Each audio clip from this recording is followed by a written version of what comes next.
2, 1. Another free agent of the day for sign or decline. Landry Locker, the Locker Room here on YouTube, as well as Sports Radio 610's In the Loop each and every day, 10 a.m. to 2 p.m. Cody Stutes here on YouTube and Houston football as well. This was a favorite player of ours, Landry, from a couple of draft classes ago.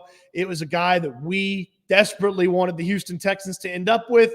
He ended up in the division, just not on the Texans. Michael Pittman set to be a free agent from the Indianapolis Colts. What do you think of the young standout wide receiver from the Colts?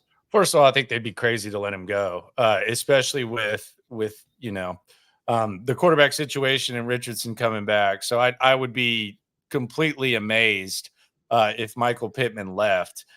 Other thing about Michael Pittman is I don't know how he fits into this receiving core. I don't think the Texans receiving core is as strong as it's getting credit for right now. I think there's too many undetermined things. There's no depth.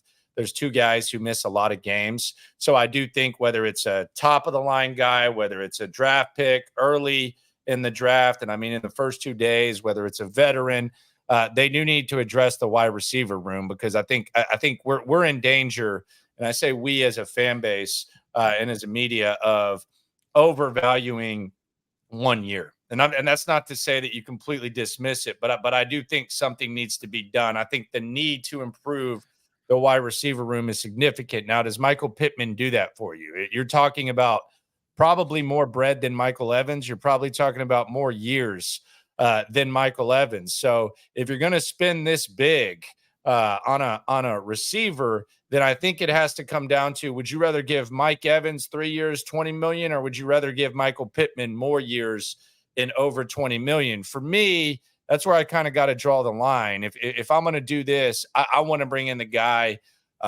who's been there, done that, who appears to be kind of one-on-one, who is a guy who has ties to the area, and a guy that you're going to have less of a commitment to. So that's what it would come down for me. I like Michael Pittman. I respect Michael Pittman. I think Indianapolis is going to sign Michael Pittman. But if he did hit the market, then I think this is would you rather have Mike Evans or Michael Pittman? I don't even know that a year from now we'll be having a conversation about Nico Collins or Michael Pittman and saying for sure that Michael Pittman's better than Nico Collins. So that's another layer of a discussion of bringing in a guy like Michael Pittman. A couple things about what you said. One of the biggest questions for me, as someone who covers the Texans here at the Combine all this week, talking to other people around the league who cover various teams, is about the wide receiver group. Is it good enough? Are they going to have enough for C.J. Stroud? And the big questions about Nico Collins as the top wide receiver, the durability of the wide receiver room. That was one of the biggest things. You talked about the Colts maybe letting Pittman get away. The franchise tag did not work out well for them with Jonathan Taylor and the standoff. And they've got a lot of money, so they could sit on it and get Pittman for one more year at that big number for wide receivers, or have him and start negotiating that long-term deal and having that conversation. But, the contract standoff they had with Taylor makes it really tough to see how they would have a franchise tag situation and have a contract standoff with Pittman. Here's what I'll say about the case for Michael Pittman. I don't believe he scratched the surface of what he can be. I believe there's so much more to what he is.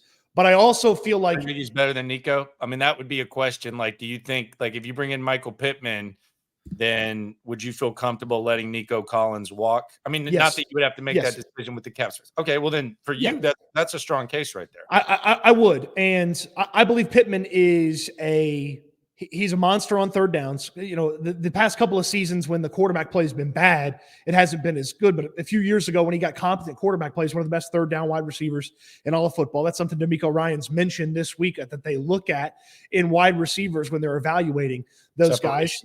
Separation and then winning on third down. And Pittman has a better track record than Nico Collins. Nico Collins has one really good season. Michael Pittman has two good seasons and then some solid seasons, and he plays a bunch. Okay. Mm-hmm. And he's been in the league a little bit longer than Nico Collins, but am I comfortable if I spend money on Michael Pittman that he's going to play much better than he has to this point, yes, it to me feels like an A.J. Brown situation. If he goes to a different team with a better quarterback and a better offensive situation than he's been in, he'll have the absolute best years of his career. And the Texans could be that. Listen to the quarterbacks he's caught touchdowns from in his career: Phillip Rivers, Carson Wentz, Matt Ryan, Sam Ehlinger, Anthony Richardson, and Gardner Minshew.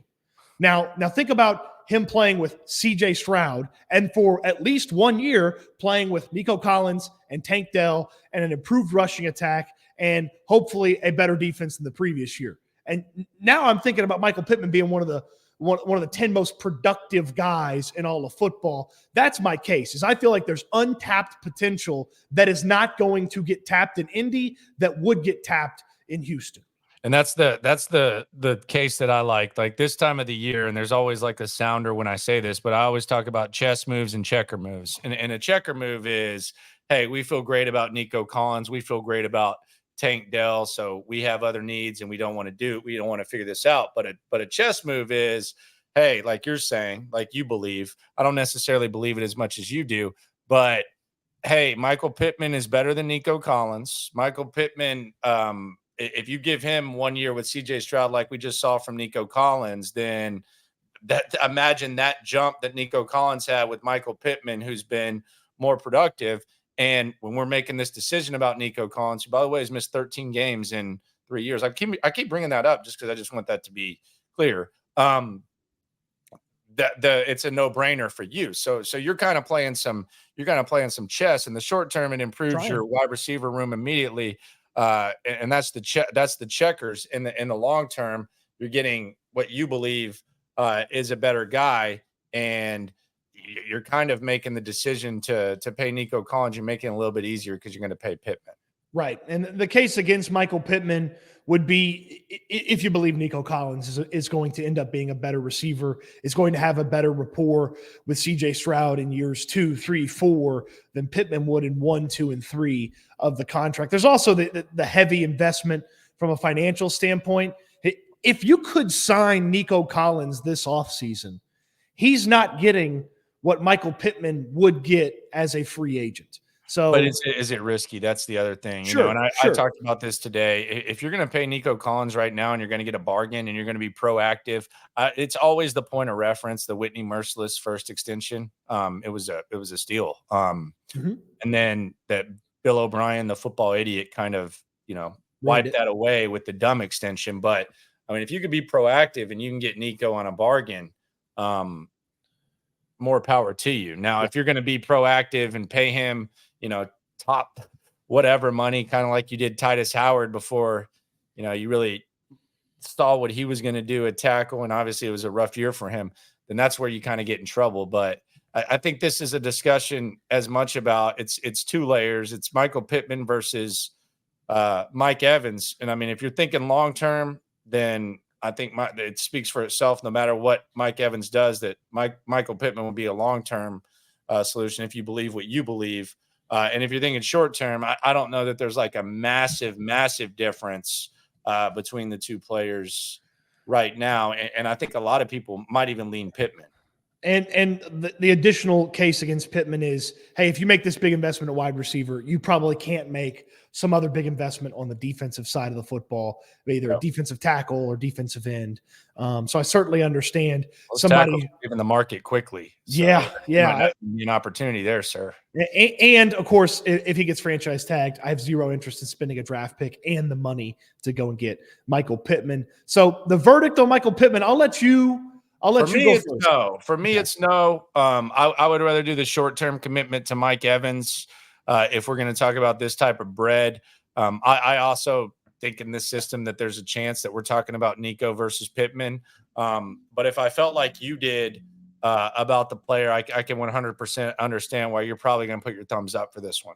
I'm going to go sign on Michael Pittman should he hit true free agency. You'll be incredible in 2024. And maybe you figure something out with Nico Collins. Maybe he gets franchise tagged a la T. Higgins in Cincinnati getting franchise tagged because Jamar Chase is going to have to get paid. So you can maybe get 2 years of Pittman and Collins and Tank Dell, and then Nico Collins is on his way out. I would sign Michael Pittman. I have a hard time believing he's actually going to hit true free agency. Yeah. The Colts have more cap space We agree on that than the Texans do this offseason. Well, So you want to talk about a weird like win-win. If they don't franchise, if he does hit the market and he goes somewhere else and you take him away from Anthony Richardson, that's a win for the Texans.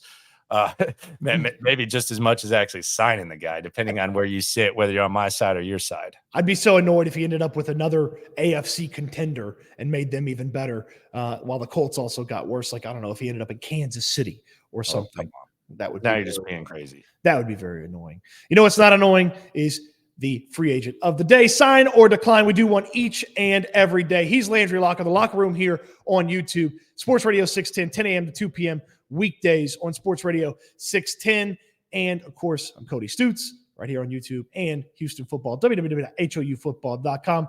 Give us a thumbs up. Subscribe to the channels if you haven't already, and we'll have another free agent of the day for you tomorrow.